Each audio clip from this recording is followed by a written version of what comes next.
Israel और Hamas के बीच बीते 37 दिनों से युद्ध चल रहा है।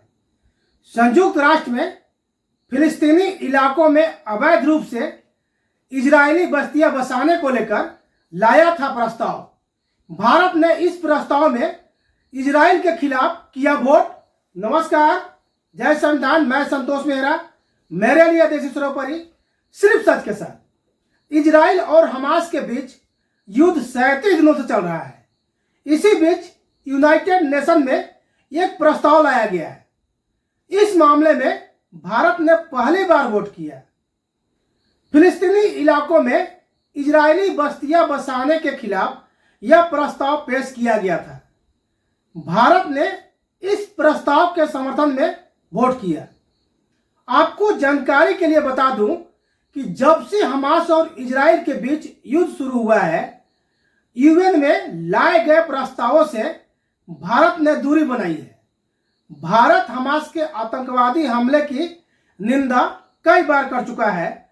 वहीं दूसरी तरफ गाजा में मानवीय मदद की भी वकालत करता रहा है।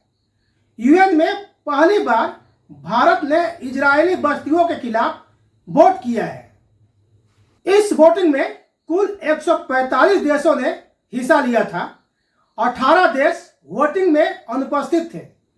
वहीं America, Israel, Hungary, Canada, Marshall द्वीप, माइक्रोनेशिया ने प्रस्ताव के विरुद्ध में वोट किया। यूएन में लाए गए प्रस्ताव का शीर्षक था फिलिस्तीनी इलाकों में इजरायली बस्तियां, यरूशलेम और अधिकृत सीरियन गोलान।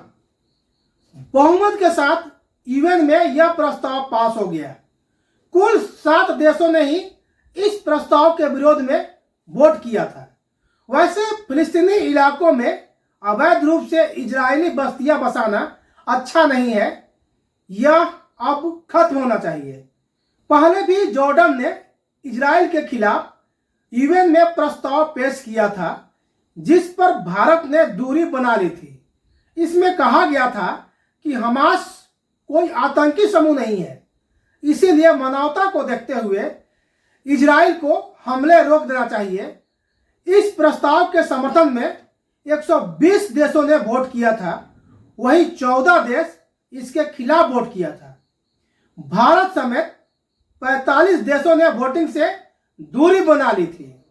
आपको जानकारी के लिए बता दूं कि 7 अक्टूबर को हमास ने अचानक इजराइल पर हमला करके 1200 लोगों को मार डाला था। इसके बाद से इजराइल गाजा पर हमला कर रहा है। कई देशों की अपील के बावजूद इजराइल युद्ध विराम के लिए तैयार नहीं है।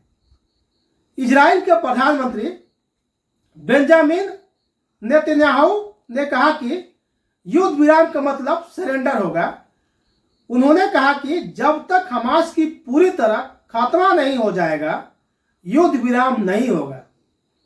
अब उन गोदी पत्रकार का क्या होगा जो इजराइल में जाकर इजराइल के पक्ष में न्यूज एंकरिंग कर रहे थे। इस फैसले के बाद गोदी पत्रकार का रुख क्या होगा, आगे पता चल ही जाएगा। वीडियो में आप कोई राय देना चाहते हैं तो कमेंट अवश्य करें। आप हमें फेसबुक, ट्विटर, इंस्टाग्राम पर भी फॉलो कर सकते हैं। डिस्क्रिप्शन बॉक्स में लिंक दिया हुआ है।